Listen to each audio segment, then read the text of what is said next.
안녕하세요. 안녕하세요. 반갑습니다. 우와, 이게 꿈은 아니겠죠? 오늘 며칠이죠? 1월 19일인가요? 1월 19일, 1월 19일. 여기다가 기념일 표시해야겠어요. 네. 어, 그 화면에 안 보이시는 분은 이제 문자로만 이렇게 하시는 것 같네요. 그쵸? 네. 선생님 뭐 아까 카메라가 뭐 어쩌고 저쩌고 얘기했어요. 아, 제가요? 아니, 얼굴 안 나오는 친구가 뭐 카메라가 뭐 아, 문제가 있는지 뭐 아까 문자 왔었거든요. 네네네. 무시하시면 됩니다. 네. 많이 들었어요. 너무 반갑습니다. 처음 네, 뵙겠습니다. 반갑습니다. 네, 처음 뵙겠습니다. 네. 네, 그 종태쌤 소개로 네, 네, 부탁으로 지금 오게 됐는데요. 어, 이제 그냥 지금부터 제가 그냥 말씀드리면 될까요? 뭐 어떻게 네네네. 네네, 말씀하세요. 제 마음대로 이렇게 안녕하세요. 네, 반갑습니다. 네, 네. 안녕하세요. 제 마음대로 네. 그냥 어떤 얘기를 할까 고민을 좀 했었는데, 일단은 가장 원론적인 부분이긴 하지만 가장 중요한 부분을 좀 짚고, 이렇게 조금씩 이렇게 다음 단계 넘어가면 좋을 것 같아서, 지금 이제, 네, 계속 들어오시네요. 원래 그래요. 그냥 하시면 돼요. 네, 그냥 네네. 하세요. 28명이에요. 다 들어오려면. 근데 아, 다는 그러네요. 네. 못 오실 거고. 일단 제가 여기가 이제 방송국이거든요. 아, 그리고 이제 여기가 이제 원고가 이만큼 있고요. 어, 오늘 한 원고 내용인데, 사실은 비하인드가 하나 있습니다. 네. 저도 뉴스를 오랜만에 하면 좀 많이 버벅거려요. 손이 안 익어서 손도 안 익고 머리도 이게 빨리빨리 안 돌아가면서 좀 많이 버벅거리는데요. 특히 오늘이 이제 오랜만에 하는 그 첫날이거든요. 그래서 좀 많이 힘들더라고요. 하면서도 느낍니다. 이게 내가 지금 손이 좀 많이 굳어 있구나. 이게 풀어가지고 연습을 한다고 막 하고 가도 조금 잘 안 되는 게 있더라고요. 여튼 그 첫날에 다시 이렇게 여러분들 이렇게 얼굴로 이렇게 뵙게 돼가지고 너무 반갑고요. 어, 이게 통역은 약간 집을 짓는 과정의 비유를 좀 해보자면 가장 첫 번째 할 게 하나가 있어요. 가장 중요한 것 중에 하나이기도 하고 가장 먼저 해야 될 것 중에 하나가 내가 무슨 말을 할 건지를 알고 있어야 된다는 거예요. 고로 내가 모르는 거를 통역할 수가 없다는 거예요. 특히 한국 사람들이 가장 착각하는 것 중에 한 가지가 자기가 알고 있다고 생각을 해요. 흔히 듣는 한국말이기 때문에 그냥 그게 내가 잘 알고 있다라고 생각하고 그냥 흔히 듣는다 뿐이지 실제로 내가 알고 있는 건 아니라는 거예요. 여기서 착각이 이루어져요. 그래서 한글 단어를 보면 이걸 수어를 어떻게 해야 되지? 라고 생각을 하세요. 그리고 거기에 맞는 수어 표현이 있을 거라고 생각을 하고 이제 수어를 막 찾기 시작하세요. 그런데 내가 알고 있는 내용이라면 그걸 가지고 수어로 바꾸는 데는 뭐 또 다른 작업이 필요하겠지만 그 바꿀 수도 있거든요. 있는데 내가 모르는 게 태반인 경우가 많아요. 물론 수어를 처음 시작하는 분들은 수어 표현도 수어 단어도 잘 모르는 경우가 있겠지만 수어를 웬만큼 하시는 분들 가운데서는 내가 내용을 모르는 경우가 훨씬 더 많다는 거예요. 그래서 지역사회 통역에서도 마찬가지고 내가 모르는 거를 그냥 내가 통역으로 전해주면 농인이 알 거라고 생각하면 그는 크나큰 착각일 수도 있어요. 그런데 이런 경우 예외적인 경우도 있어요. 정말 이 농인이 전문가예요. 정말 전문가고 그냥 조금만 얘기해도 다 알아들을 수 있을 만큼의 전문가예요. 그러면 내가 모르는 내용도 그걸 전해주면 돼요. 할 수는 있어요. 그런데 이런 경우는 아주 극소수에 해당되는 부분입니다. 고로 통역사가 모르고 나서 내가 전달한다? 그러면 농인은 거의 일을 할 수 없다로 보시면 됩니다. 이게 뭐냐면 집을 짓는 과정 중에서 털을 다지는 작업이라고 보시면 돼요. 지금 기둥도 안 들어갔어요. 기본적으로 털을 다지는 작업이라고 보시면 되고 이 터가 좀 작업이 돼야지 그 다음에 기둥을 세울 수가 있어요.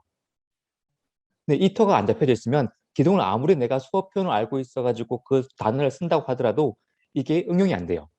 어떨 때는 가끔씩 이 기둥을 빼버리고 이걸 먼저 세울 수도 있고 또는 이게 여기 거 빼버리고 얘를 먼저 세울 수 있는데 밑에 게 작업이 안 돼 있으면 이게 그조차 이제 응용이 잘 안 될 수 있거든요. 그런 부분들이 좀 어려움이 생기더라고요. 실제로 제 경험도 그렇고,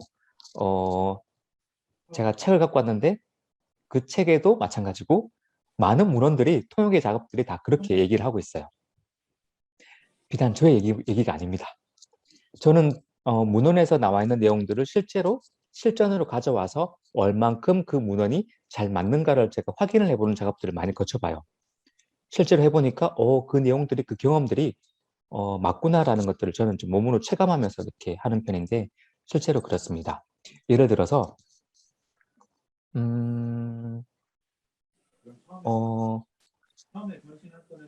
뭐 오늘 뉴스였던 내용 중에 있는데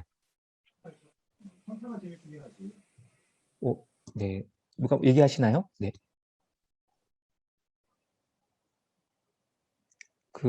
그냥 제가 눈에 보이는 대로 그냥 말씀을 드려볼게요. 오미크론이 이번 주 안에 우세종이 될 것이라고 보고 대응 체계로 즉시 전환하기 위한 준비에 착수했습니다. 말이 되게 어렵죠. 근데 우세종이 뭘까를 좀 봐야 돼요. 그냥 우리는 단어를 들으면 우세종? 뭔가 또 다른 수어 표현이 있을 거야 라고 생각을 하고 그 수어를 막 찾기 위해서 막 갑니다. 그런데 기본적으로 우세종이란 게 뭔지를 알아야 됩니다. 이게 보면은 50% 이상이 넘어갔을 때 얘기하거든요. 그러면 우리가 알고 있는 표현으로 50% 이상을 얘기해버릴 수도 있어요. 우세종이란 그 단어에 매이지 않고 갖고 있는 원 뜻을 가지고 설명해 버릴 수 있거든요. 그런데 이제 우리가 단어를 처음 보면 단어를 찾기 위해서 막 한단 말이에요. 마치 우세종, 거기에 닿는 수어 단어를 찾아서 뭔가 만들어 나가려고 해요.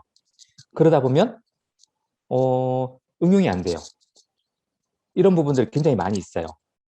이걸 표현할 수 있는 여러 가지 방법들 중에 하나가 비교할 수도 있고 비교할 수 있는 부분인데 만약에 진짜 처음부터 A부터 Z까지 다 풀어서 한다.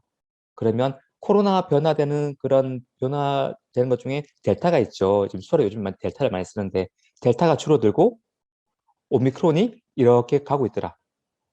이런 식으로 양손을 비교해서 가버릴 수도 있어요. 근데 이게 50%니까 점점 이런 식으로 갈 수도 있고 더 줄어들 수도 있고 이걸 이제 방송 중에 하기에는 굉장히 힘든 부분이긴 해요. 이게 내 손이 지금 어디 있지 이런 걸 생각하면서 양손을 하기 힘든데 일단은 아니면 이게 오미크론이 파는 게 50% 이상 가더라라고 이런 식으로 표현할 수도 있고 50%가 넘어가더라라고 할 수도 있고 이런 것들은 다 알 수 있잖아요.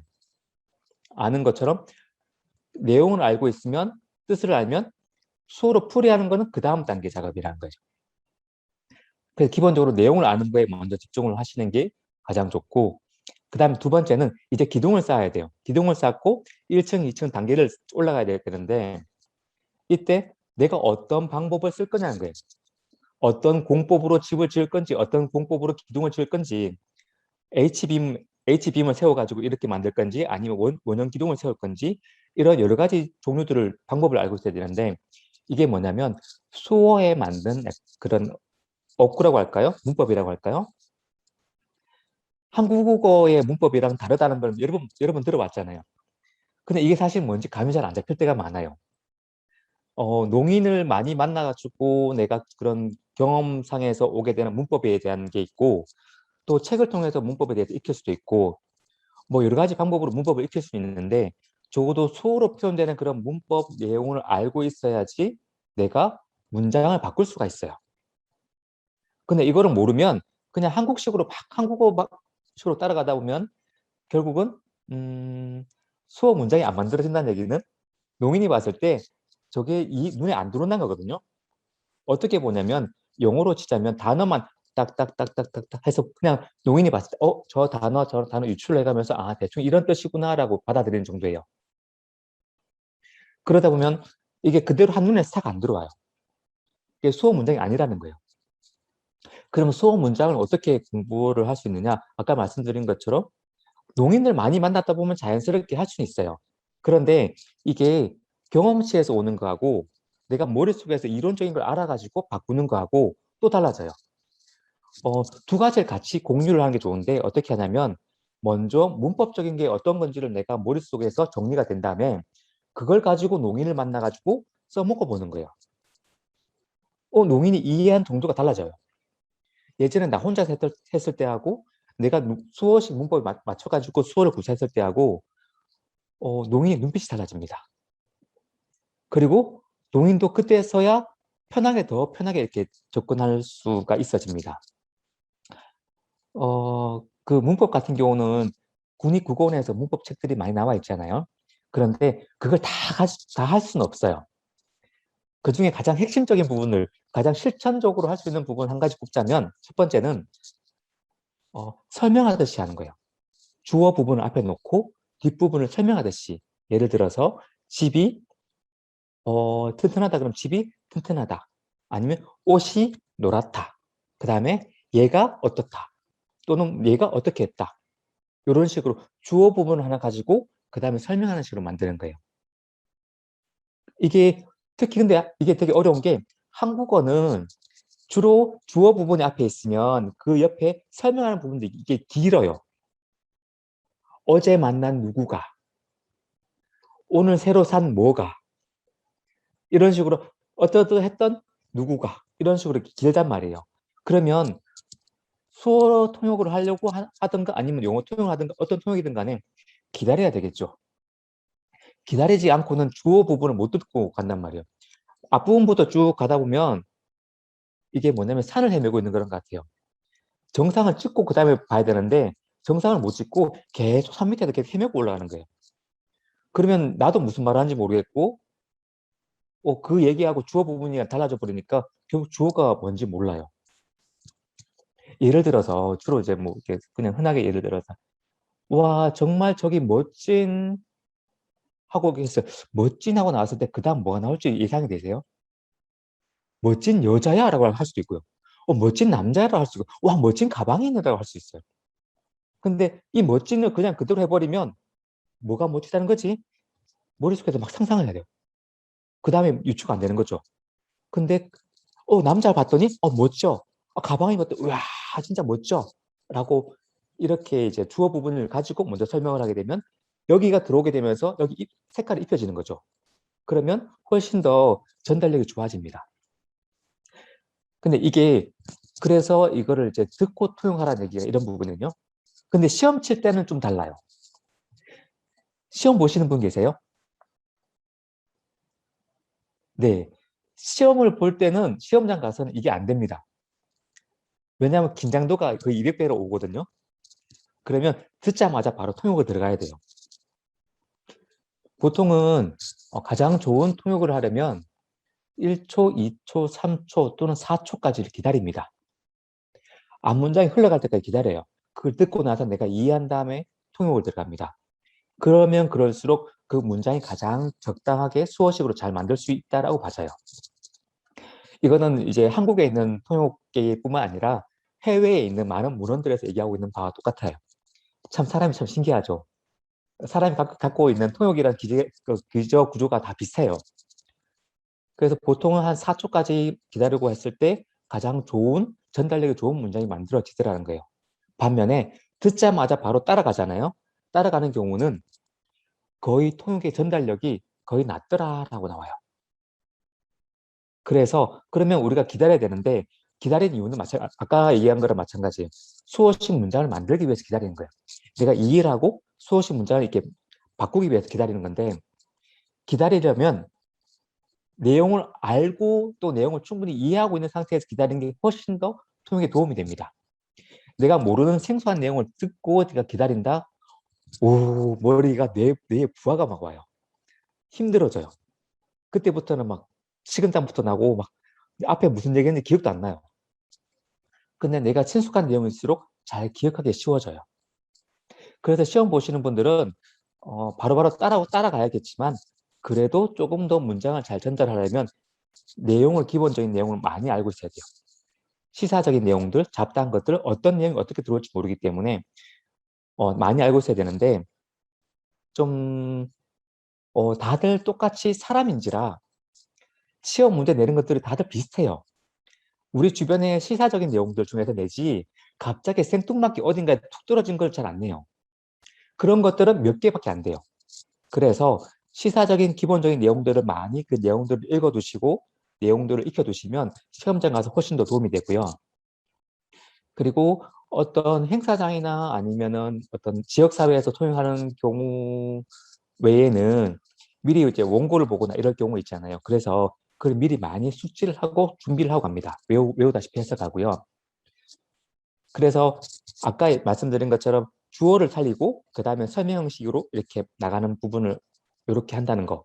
이거 바꾸는 것만 해도 굉장히 힘듭니다. 거의 모든 문장이 거의 그렇지 않아요. 제가 여기 지금 마침 원고가 하나 있는데 타이핑해서 한번 제가 잠깐 이걸 한번 올려볼게요. 그리고 제가 여기가 회의실인데 엄청 춥네요. 지금 제가 벌벌 떨면서 지금 하고 있는데 춥습니다.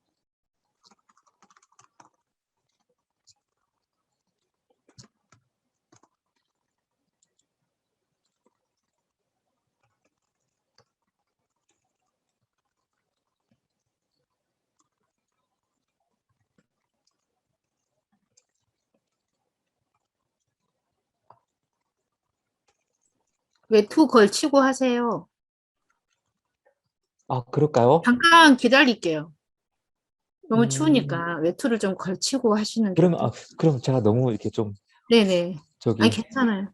그런데 저희 비장의 무기가 또 하나 있습니다. 또 밑에 하나 네 보호하고 있는 게 있습니다. 여기 이렇게 문장을 제가 하나 올렸거든요.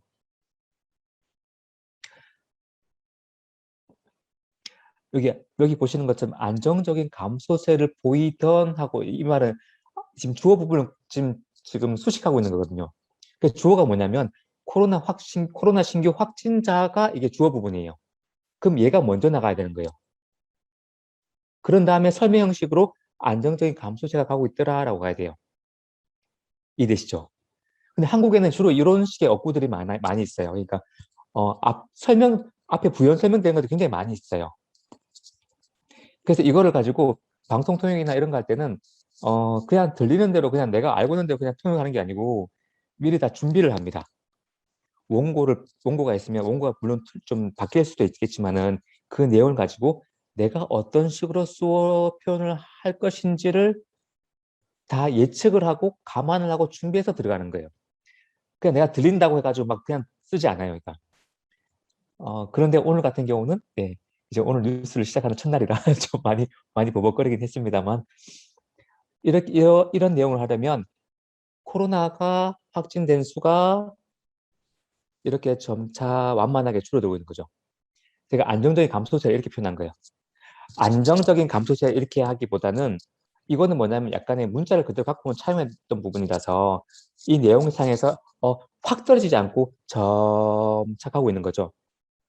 했는데 그 1주 전 또는 7일 전하고 비교했을 때 1,400명이 확 늘어났더라. 아니면 올라가면서 1,400 더해서 올라갔더라. 그래서 5,800명이 됐더라. 아니면 또 올라가서 5,800이 됐더라. 이런 식으로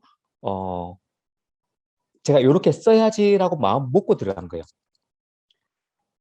그래서 승패는 어떻게 결정나냐면 내가 얼마나 내가 내용을 이해하고 있고 그 이해한 걸 가지고 만든 수화가 있는데 그 수어들을 내가 구사를 하고 있느냐 못하느냐 내가 얼마나 잘 기억을 하고 그 외운 대로 잘 하고 있느냐 또는 갑자기 나와 있는 좀 새롭게 나오는 내용들을 임기응변에 맞게끔 기존에 만들었던 거라고 잘 맞춰가지고 하느냐 거기에서 차이가 나요. 일단은 이런 식으로 설명 형식으로 한다라는 게 기본형이에요. 이걸 다 바꿔야 돼요. 그러니까 문장을 보면 이런 게 다 바꾸도록 연습을 해야 돼요. 근데 이게 쉽지가 않습니다. 굉장히 어려운 작업들이에요. 특히 시험 보시는 분들은 이거를 하시다 보면 거의 통역 망합니다. 시험장 가서 거의 올해는 떨어진다고 보셔야 돼요. 그러면 시험장 가서는 어떻게 하느냐? 이것도 또 하나의 방법이 있는데 시험장 가서는 저희가 주로 강조할 때 쓰는 방법들이 있어요. 이것도 문법에 포함된 부분이에요. 앞부분에 안정적인 감소세를 보이도 만약 내용을 알고 있다 그럼 하고 있는 거 이게 뭐? 하고 얘기 들어요. 뭐냐면 의문부사를 집어넣는 거예요. 이게 원래는 강조하기 위한 방법들이에요. 용법들이에요. 해서 의문부사를 넣는 거예요. 뭐? 하고 어떻게? 하고 누가? 막 이런 식으로. 왜냐면 우리 앞부분을 다 듣고 출발할 수가 없잖아요. 그래서 일단 들리는 대로 출발을 하고 그 다음 나서 이거 주어가 나왔어. 그게 장소야? 그럼 어디? 다행이다. 주어가 나왔네 하고 안심하면서 어디 넣고 그 다음에 이렇게 사람이야? 누구? 막 이렇게 그 다음 넣어서 다시 주어를 얘기해주고 또 다시 거기서부터 또 시작을 하는 거예요. 이런 방법들이 있어요. 그런데 이거는 뭐냐면 원래는 강조하기 위한 용법이지 이게 우리가 이제 수업 문법을 되게 이렇게 끼워 맞추기 위한 용법들이 아니에요. 그래서 가장 자연스러운 방법들은 주어를 넣고 설명하는 형식으로 쓰는 거. 그런데 또 주어 이전에 쓰는 것들이 있어요. 주어 이전에. 그게 뭐냐면 배경되는 것들이에요. 주로 배경되는 거라고 하면은 시간이라든가 날짜라든가 아니면 장소라든가 그런 환경들이 있죠. 환경들을 그려놓는 거예요. 예를 들어서 이거는 지금 이제 겨울이니까 그 빙판길 있죠. 이것도 하나 공간을 만들어 놓는 거예요. 빙판길이 이렇게 이렇게 있어요. 하고 걸어가요. 걸어가잖아요. 근데 이게 어느 얇아진 곳이 있어요. 얇아진 곳이. 이렇게 얇아진 곳이 있어요. 가다가 깨지겠죠? 빠지겠죠? 이렇게 빠지겠죠? 빠져서 이런 식으로 이렇게 한 것처럼 지금 제가 뭐 배경 하나 만들어 놓은 거예요. 그런 다음에 주인공을 넣는 거예요. 이런 식으로 그림이 되는 배경을 하나 만들어 놔요. 그런 다음에 가는 거예요. 물론 여기서 이게 또 이런 식의 이게 뭐냐면 문법적인 요소 중에 방법들이에요. 그 기둥을 어떻게 세울 건지, 그리고 어디에 기둥을 세울 건지, 아니면 기둥을 어떻게 뺄 건지, 아니면 나중에 기둥을 넣을 건지, 이런 것들은 이제, 집에 큰 테두리를 만드는 과정인 거죠. 여기서 이제, 문법적인 걸 조금 더 포함하자면, 가다가 빠졌잖아요. 빠져가지고 이렇게 있다는 거는 제3자의 입장에서 보는 거거든요. 아시겠죠? 그럼 전달력이 어떤 게 좋냐면, 제3자가 아니고 내가 이 사람이 되는 거예요. 그렇죠. 처음에 배경을 만들어 놓고 이렇게 만들어 놓고 가다가 얇아진 곳에 가다가 빠져서 이것과 동시에 하다가 이게 동시에 나오는 거예요. 그러면 시야가 어떻게 되냐면 이 빠져 있는 동작과 내가 그 모습에 들어있는 것과 같이 일치가 되면서 전달력이 배가 됩니다. 농인들이 이거 많이 쓰지 않던가요? 이거를 이제 방송에서 시간이 없는 관계에서 쓰기는 어렵긴 하지만 근데 이게 전달력이 좋기 때문에 계속 시도를 해보려고 해요. 왜 주로 이제 영상 중에 보면은 파일럿 같은 거 나오잖아요. 파일럿이 이렇게 탁 전투기 있으면 전투기 탁 올라가잖아요. 착착착 올라가지고 타가지고 착착 확인하고 하잖아요. 하고 나서 착 해야 한다면 착 쓰고 있고 가잖아요. 올라가서 이렇게 가는 장면하고 다시 막 이렇게 하는 장면하고 다시 확 가는 장면하고 이렇게 여기에 있는 그림 모습과 보고 있는 모습과 이 멀리서 보고 있는 모습하고 이게 교차가 돼요. 영화 같은 거 보면은 이런 거 교차되는 장면들 많이 나오잖아요. 이게 똑같아요. 아까 얘기한 것처럼 배경이 하나 해놓고 걸어가다가 빠지거나 이럴 때 그럼 이렇게 제3자에서 다시금 이 사람이 되고 이런 식으로 이렇게 공간을 활용하는 방법도 문법적인 요소 중에 포함되어 있는 겁니다. 사실은 문법이라는 게 어렵게 느껴질 수도 있는데요. 그런데 이게 문법이라는 게 원래 어떻게 나온 거냐면 농인들이 많이 쓰고 있는 것들을 가지고 와서 그것들 다 공통되는 부분들을 추려가지고 만들어 놓은 게 문법이에요. 그러니까 문법하고 실제 농인들 쓰고 있는 거하고 괴리되는 게 아니고 사실은 같은 거예요. 근데 우리가 경험이가 부족하잖아요. 농인들을 한 10수년 만나는 거 아니잖아요. 그렇죠? 그러다 보면 내 경험을 보충해 줄 수 있는 것들이 필요해요. 그게 뭐냐면 잘 정리된 문법 내용이라는 거예요. 수어식 문장을 만드는 거죠. 이거 도움을 받으면 굉장히 유익해요. 그 중에 하나가 부정형 같은 걸 끝에 쓴다라든가 이런 것들도 있죠. 많이 다들 아시잖아요. 이런 것들도 문법 중에 하나에 포함되어 다 있어요. 이미 많은 연구들이 나와 있기 때문에 이걸 보면은 이걸 가지고 농인을 만나면서 매칭해 보는 거. 내가 알고 있는 문법을 이렇게 썼네. 이거 이렇게 썼네. 이런 식으로 될 때 나도 똑같이 이렇게 써야지 노력하면 할수록 점점점 농인과 잘 소통될 수 있는 언어가 될 수 있어요. 책은 많이 남아 있습니다. 특히 국어원에서 되게 열심히 많이 이렇게 잘 정리해 놓으셔가지고 도움 많이 되는데 이런 거를 그냥 보면 잘 이해 안 될 수가 있어요. 이미 여기서도 많이 공부하셨겠지만 그런 걸 가지고 공부하시면 더 도움되고요. 이제는 안에 기둥이나 아니면 이제 기본적인 뼈대는 세웠잖아요. 그러면 이제 인테리어 작업이 들어갑니다. 이쁘게 해야 돼요. 농인을 많이 만나신 분들은 손이 어떻게 됐냐면 되게 제가 그래요. 수화를 가다가 멈추는 것들이 있어요. 쓰다 말아요. 혹시 그런 거 경험해 보셨나요? 뭐 하다가 수화가 좀 짧게 나가는 경우가 있어요. 왜냐하면 그냥 몰라도 이게 가다 말아요. 손이 가다 말아요. 몰라? 근데 어, 알아 그냥 이렇게 가다 말아요. 그냥 위치도 되게 애매하게 여기 상관이 여기 상관이 애매할 정도로 알아하고 가다 많은 수화들이 있거든요. 제가 그래요. 농인들하고 대화를 많이 하다 보니까 수화를 다 안 해도 다 알아먹죠. 그래서 수화가 되게 짧아져요. 그러다 보면 수화를 봤을 때 되게 약간 흐릿하게 보이는 경우들이 있어요. 저는 그거를 좀 바꾸려고 노력을 많이 했어요. 그래서 주로 제가 처음에 제가 연습을 할 때 많이 저한테 조언 주시던 분들도 5cm만 길게 해라고 해요. 5cm만. 근데 5cm 길게 하는 게 굉장히 힘이 들어요. 근데 그런 식으로 했을 때, 알아! 이거 하고, 되게 가담한 거하고 좀 달라요. 몰라! 이렇게 5cm를 길게 한 거예요. 몰라! 하고 이게 하고 느낌이 좀 달라요. 이게. 조금 더 정확성 있게 표현하기 위해서 일부러 바꾼 거거든요. 지금 이미 수어 통역사를 하고 계신 분들이 계시다면, 내가 조금 더 전달력 있게 명료하게 하기 위해서 이런 이제 인테리어 작업 같은 것 들어갈 수 있을까요? 더 이쁘게 보이기 위해서, 명료하게 하기 위해서 이런 작업들을 좀 하려고 해요. 제가 일부러 이걸 다 이렇게 하는 편입니다. 저는 사실 원래 수화를 이렇게 쓰는 유형이 아니에요. 방송 때만 이렇게 쓰고요. 농인을 만나서는 이렇게 대화 안 해요. 막 날아갑니다, 막. 수화가 그냥 가요, 그냥 이렇게. 방송용으로만 하는 거예요. 약간 요런 모습도 있는 거죠. 그러다 보니까 오해도 좀 받기도 해요. 그러니까 약간의 저 사람은 좀 어떤 유의 사람 같다. 막 이런 오해들 받기를 해요. 왜냐면 저도 조금 발전을 하고 싶어가지고 어떻게 하면 수어가 좀 더 분명하게 보일 수 있을까?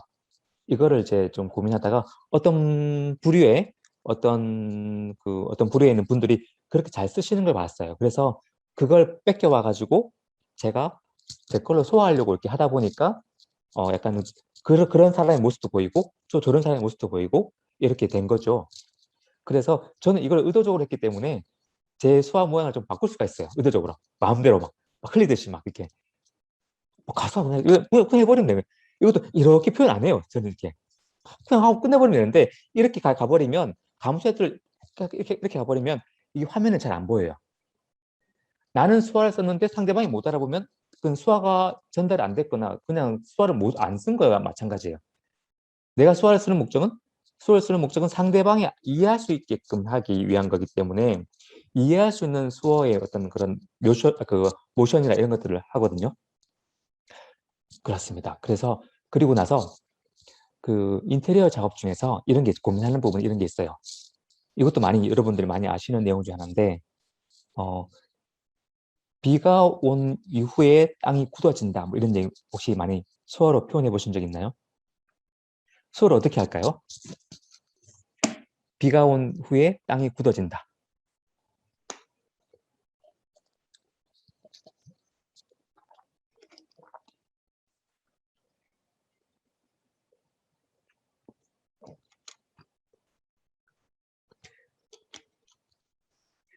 이거는 이제 전에 제가 설명을 다른 데서 한번 들었던 적이 있어서 아시는 분은 아실 거라 생각하는데,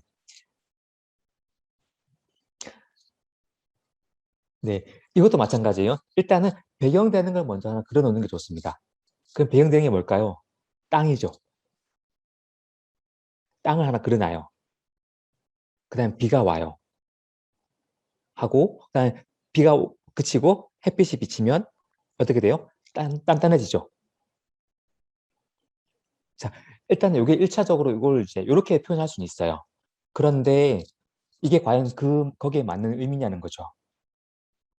그 수어를 표현할 때 1차적인 걸 표현할 수 있는데 거기에 덧붙여가지고 의미를 넣어야 될 거 아니에요.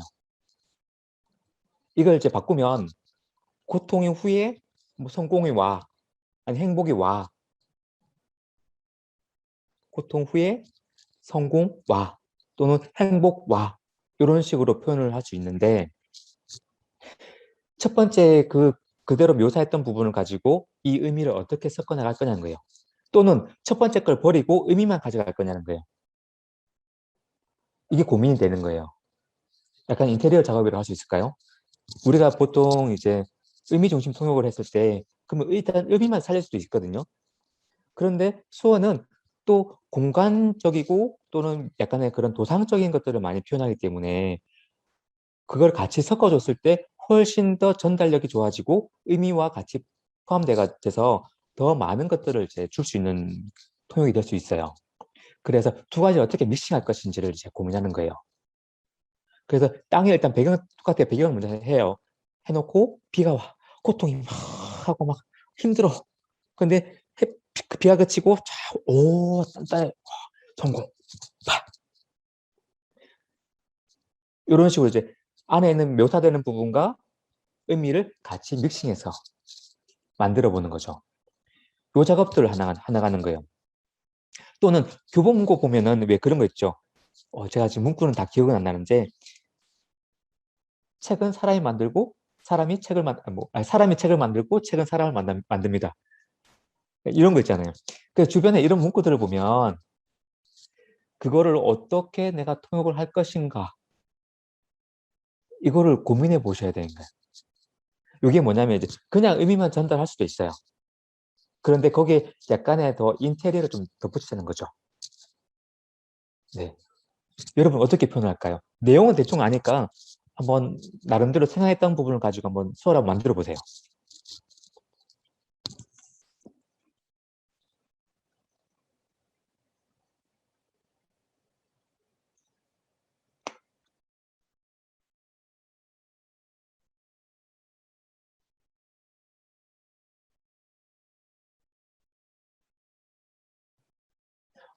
네네.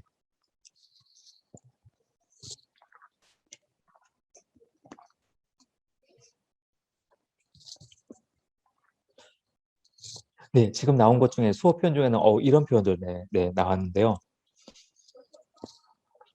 또 수어의 과정 중에 또 이런 게 또 있어요. 수어는 과정을 많이 만들어 넣기도 해요. 농인들 만났을 때 예를 들어서 이제 차 사고가 났어요. 차 사고가 났는데 어떻게 차 사고가 났는지를 막 구구절절히 막 설명을 해요.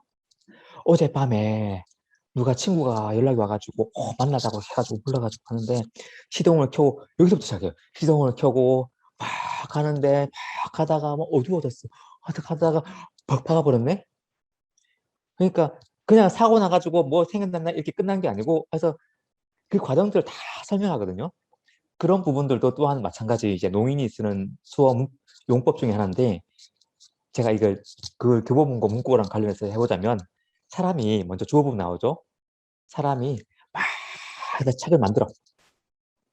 그리고 책 있죠. 쫙 나온 것 중에 꼽아가지고 쫙 보면서 뭐 이렇게도 할 수 있고 또는 눈이 넓어질 수도 있고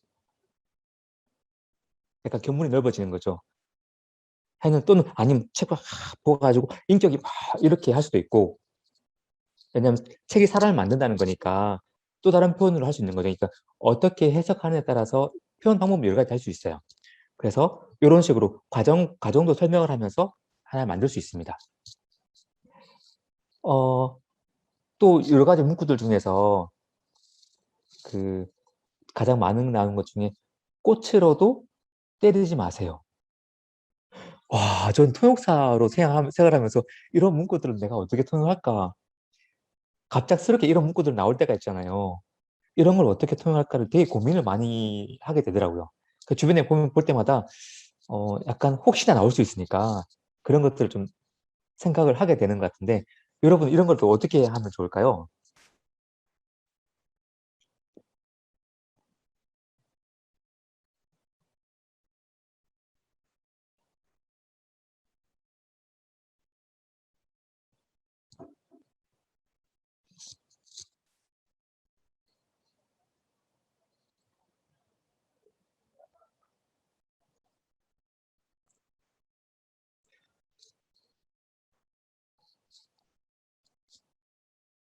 그러니까 이게 뭐냐면 의미만 가지고 했을 때는 딱 추려가지고 해버리면 딱 아주 핵심적인 것 추리면 아예 때리지 마 끝나버릴 수 있잖아요. 그런데 우리 청인들의 생각에서는 이거가 갖고 있는 약간의 그런 아까 얘기했듯이 집을 그냥 집만 지어놓으면 그 집인가요? 좀 더 예쁘게 꾸미고 싶은 게 사람 마음이잖아요. 그리고 이제 이 글이 갖고 있는 그 느낌들을 어떻게 살려낼 수 있을까를 고민을 하게 되니까 그런 부분들 가지고 이제 고민을 해보는 거죠.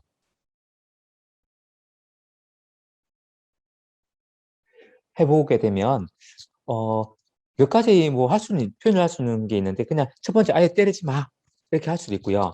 그 다음에 의미를 먼저 전달을 해주는 게 있어요. 아이한테 뭐 막대기 꽃 마. 그러니까 처음에 가장 쉽게 이해될 수 있는 것들을 먼저 풀어놓는 거죠. 아이한테 매를 대는 게 가장 많은 사람들이 딱 봤을 때 아이 매 대는 거구나 하고 알겠죠? 할 때 막대기든 꽃이든 종류 상관없어 하지 마. 아니 또는 하지 마. 그러면 이제 꽃에 대한 의미가 하나 포함되어 있으니까 그 부분을 좀 할 수도 있을 거고 또는 이제 요거는 조금 더 설명이 필요하긴 한데 아이 때리는데 안 돼. 약하게 살살 이게 약하다 살살하다 뭐 이런 표현인데 하나도 안 돼. 꽃은 떼버리고 약간 이런 식으로도 표현을 할 수 있어요. 네, 이렇게 약간 인테리어 과정을 좀 거치는 거죠. 이것도 마찬가지. 주어 부분 먼저 나왔잖아요. 그렇죠? 주어 부분 나오고 그다음에 뭔가 설명하는 식으로 나오면서 그 여기다가 어떻게 의미를 내가 덧붙이고 어떻게 도상적인 표현을 가지고 더 쓸 것인가 이런 것들을 좀 고민하게 됩니다.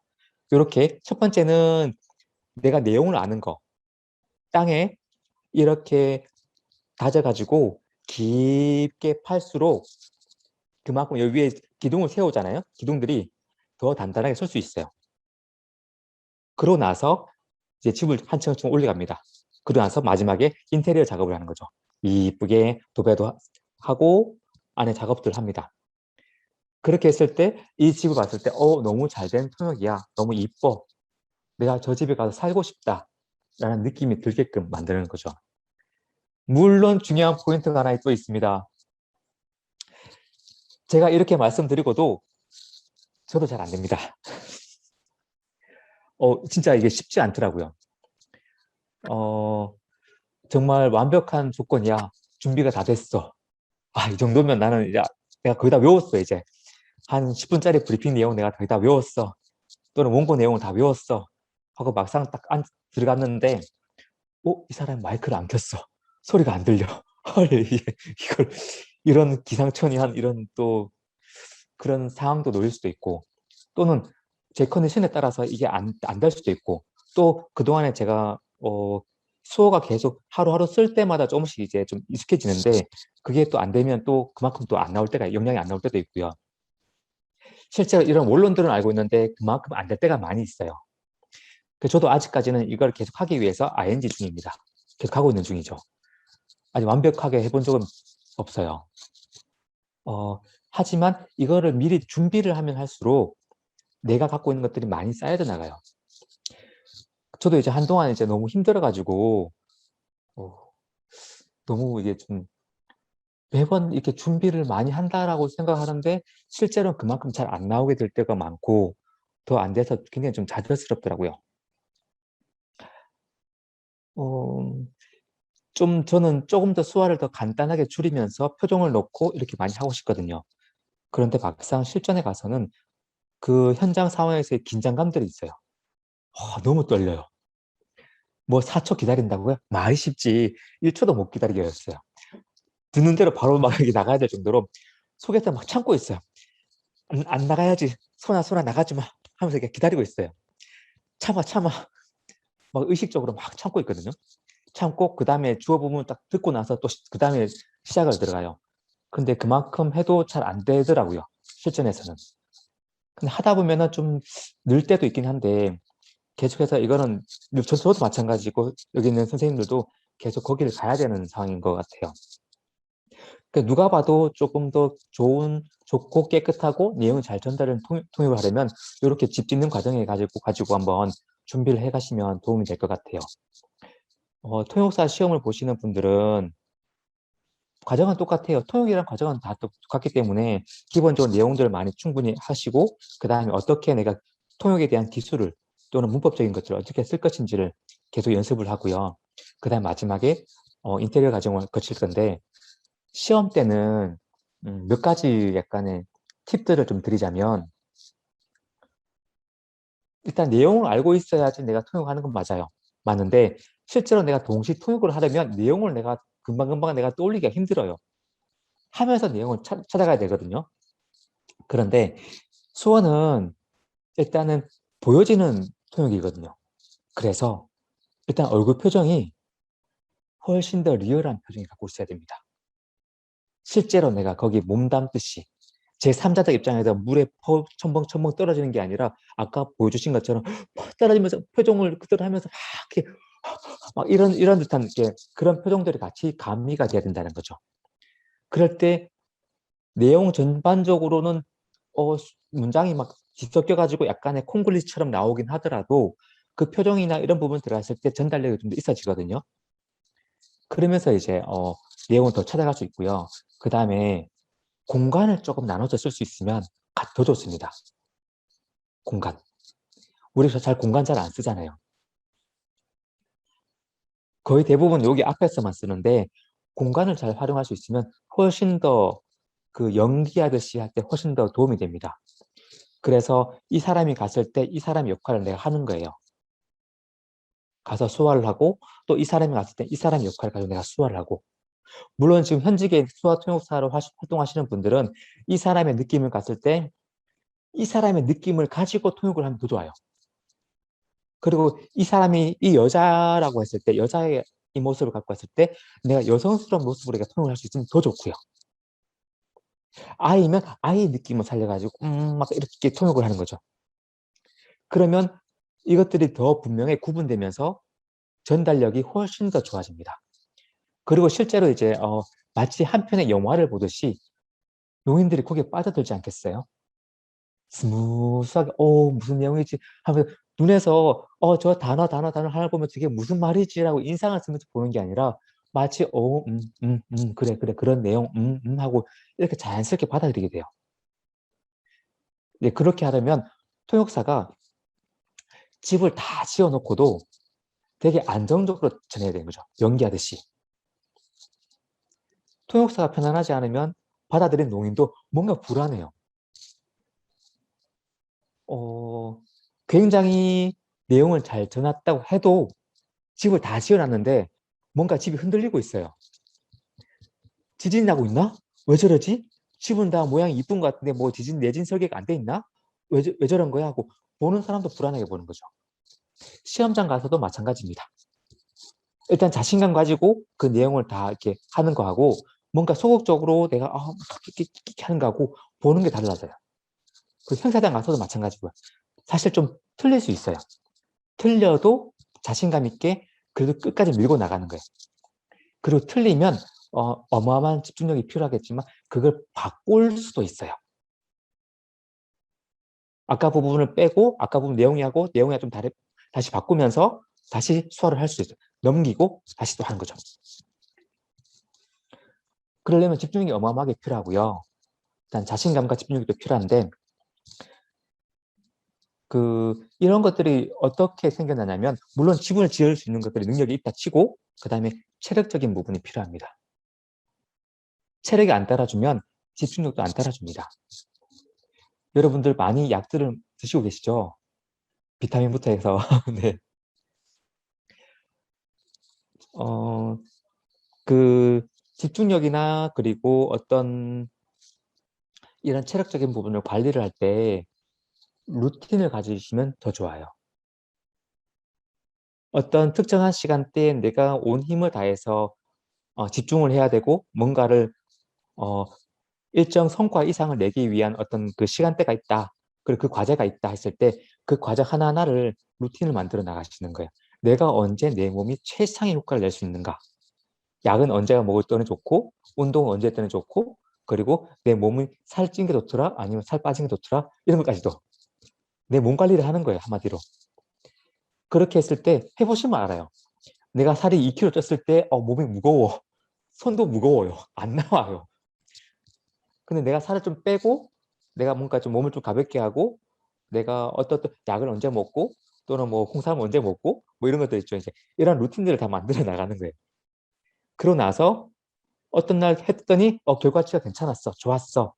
그 과정들이 있잖아요. 그럼 그 과정도 유지해 보는 거죠. 근데 어떤 날은 내가 평소에 30분 준비할 거를 한 20분밖에 준비 못했어. 그랬더니 결과가 완전 막 너무 힘들더라.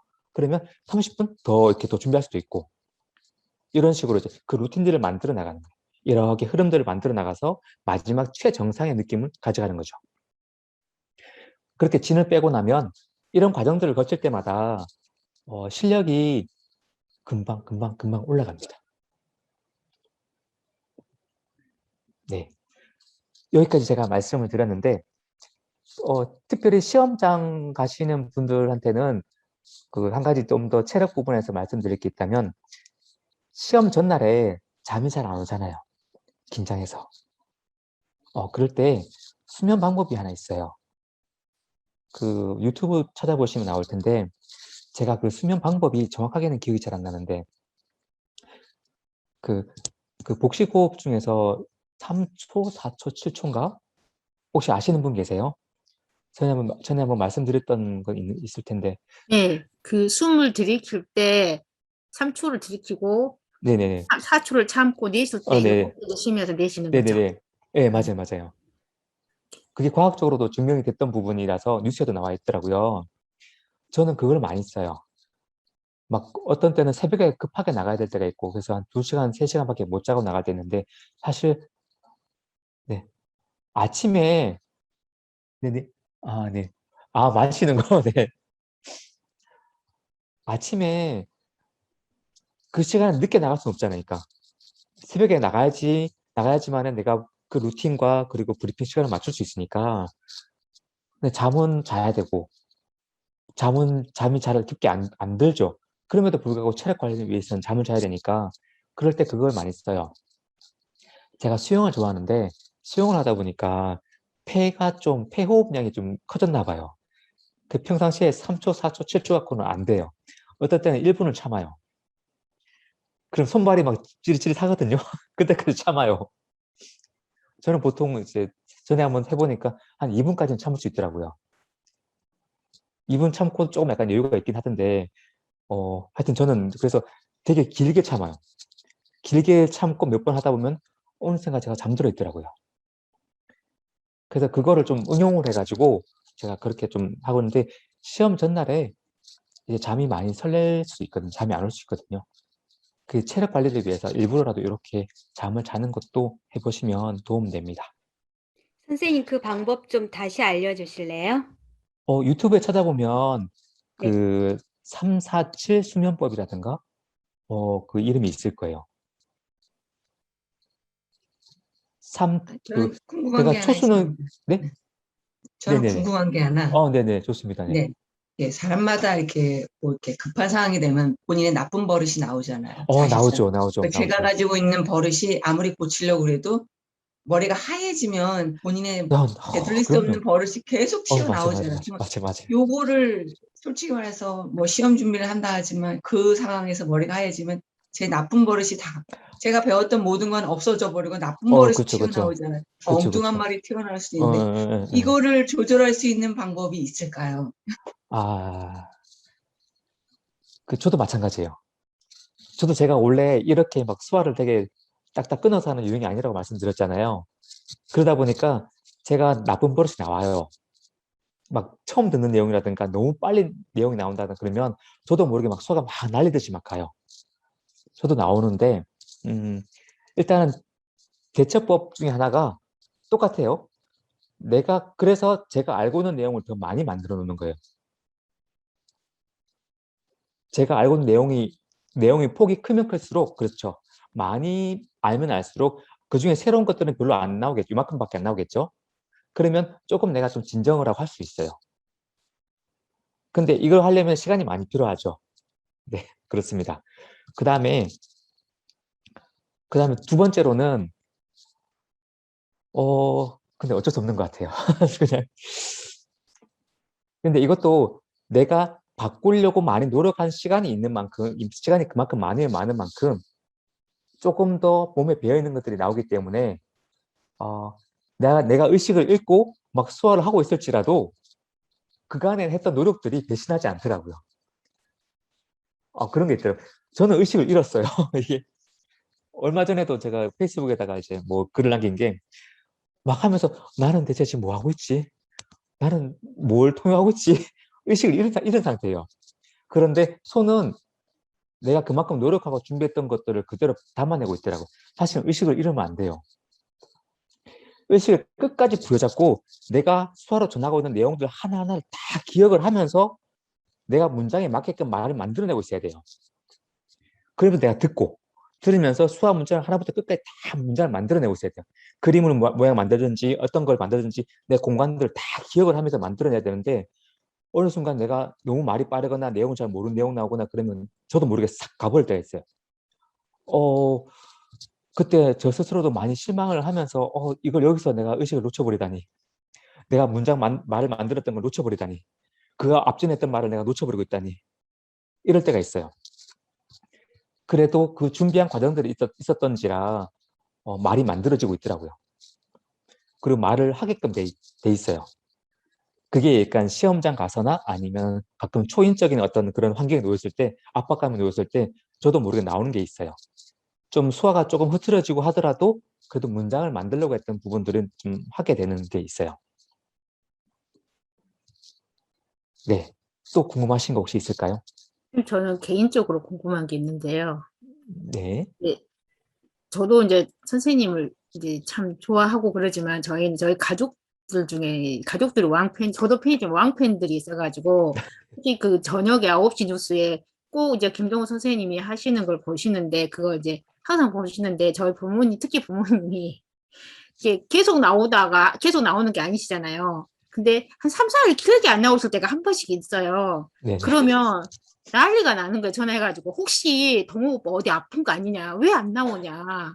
그래서 아니 내가 물어볼 수도 없고 저희 엄마가 항상 죄송합니다. 동호 오빠라고 연세가 있지만 항상 동호 오빠라 하시거든요. 저한테는 애칭으로. 그래서 어제도 안 나왔는데 오늘도 동호 오빠가 안 나왔어. 내일은 나올까? 그런데 내일도 안 나온 거야. 야, 3일씩은 안 나왔어. 이거 무슨 일 있는 거 아니야? 어디 아픈 거 아니야? 왜 그런데? 막 그런 걱정을 하시는. 이거 어떻게 이렇게 돌아가는 게 있나요? 스케줄이? 네, 있습니다. 네. 그 여자 선생님이랑 이제 번갈아서 네, 이렇게 같이 하시더라고요. 그대로 이제 이렇게 하고 있고요. 이게 주로 제가 주로 제가 스케줄이 좀 있는 부분이 좀 고정해야 될 일들이 있어서 주로 아, 수목금이나 아니면 목금일 이런 식으로 이제 하고 있거든요. 그러시구나. 네, 네. 알려드릴게요. 제일 궁금해 하시더라고요. 주로 수목금일 아니면 목금일 이런 식으로 많이 하고 있습니다. 네. 네, 알겠습니다. 하고 네, 많이 도와주셔서 감사합니다. 네, 네, 구민선 선생님, 네.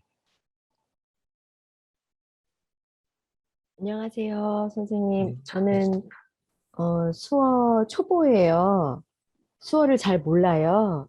근데 두 가지 질문이 있어요. 제가 TV가 없어서 뉴스를 보거나 이럴 수 있는 상황은 아니라서 네네. 유튜브에서 선생님을 보긴 했는데 어느 방송에서 나오는지 제가 잘 모르는데 네네. 어디에서 나오세요? 유튜브로 보신다고 하셨으면 그 유튜브에 그냥 KBS 뉴스를 KBS요? 검색이 됩니다. 네. 거기 그러면 보시면 네. 유튜브에 나오고요. 그 다음에 브리핑 내용은 KTV라고 해서 유튜브 채널이 따로 있어요. 그 정부 관련해 가지고 소식을 전하고 있는 KTV라는 곳에 보면 네. 거기에 이제 브리핑 내용들이 이제 저뿐만이 아니라 다른 선생님들도 네. 같이 브리핑 내용을 같이 볼 수 있습니다. 네.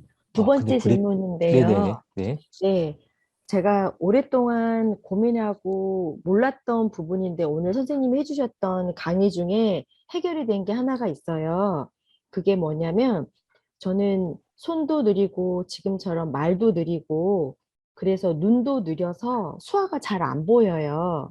그런데 이상하게 제 느낌엔 다른 사람들이 특히 농인들이 하는 수화를 보면 너무 짧고 그 짧은 수화가 연결된 동작으로 다다다 나오면 제가 배웠던 수화가 하나도 없는 거예요. 음. 그래서 선생님 말씀하신 대로 다 하지 않고 짧게 끊어서 한다 그랬잖아요. 네네. 그거였던 거예요.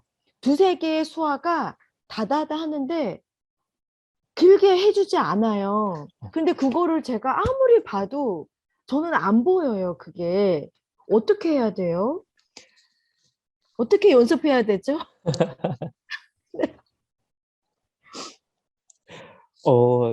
저 처음에 수화를 그래도 저도 꽤 한다라고 생각했을 때가 있었어요. 제가 좀 성향이 되게 열심히 하는 성향이거든요. 그래서 욕도 많이 먹어요. 너무 혼자 유별나게 이렇게 하는 스타일이라서 그래서 저는 약간 제가 맡아진 일이 뭐 돈이나 아니면 다른 걸 다 떠나가지고 그냥 맡겨진 그 일들을 좀 열심히 잘 해보려고 하는 성향이 있어요. 여- 정말 최선을 다해서 많이 하는 유형인데 수화를 이제 초급반도 제가 한 세네 번씩 수료하고 중급반도 세네 번, 고급반도 마찬가지 한 대여섯 번씩 이렇게 막 찾아가면서 배우고 했단 말이에요. 그게 그렇게 배우고 나서 음, 내가 이제 수화를 좀 그래도 난 볼 수 있지 않겠나라고 생각했는데 어떤 농인 모임에 갔는데 거의 이해하는 건 30%? 30%도 채 안 됐던 것 같아요. 나 수화 좀 그래도 이제는 좀 볼 수 있지 않겠나 싶었는데 모르겠는 거예요. 그 농인 무리가 어떤 무리였냐면 초등학생 때부터 같이 동기동창으로 커온 그런 대학생 모임이었어요.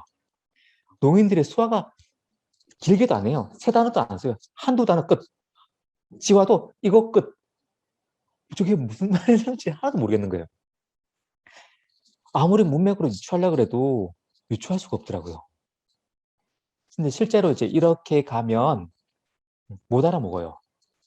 당연히 청인이 이렇게 뛰잖아요. 당연히 자연스럽게 써야 됩니다. 가만히 있고 있다가 이제 그냥 하다가 나 수학 부족하구나 하고 떠나가죠. 어, 그러면 그럴수록 농인을 조금 많이 만나는 게 또 도움이 됩니다. 친구를 많이 만나는 게 또 도움이 됩니다. 그거는 그 수화를 익혀야 돼요. 흘려 쓰는 것들을 익혀야 되거든요. 그거는 다른 데서 가서 볼 수가 없어요. 뭐 유튜브나 이런 데 보면 수화를 되게 정갈하게 쓰잖아요. 거기서는 아무리 봐도 내가 그걸 가지고 실제로 현장 가서 이해할 수가 없어요. 현장에서 그렇게 안 쓰니까.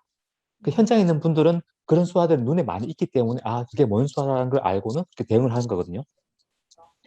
그래서 현장 가서 아니면 농인 친구들이 있거나 그것도 나한테 맞춰서 수화를 쓰는 친구도 있겠지만은 그냥 막 진짜 내가 수화를 알건 모르건 간에 막 그냥 막 쓰는 분들도 계시거든요.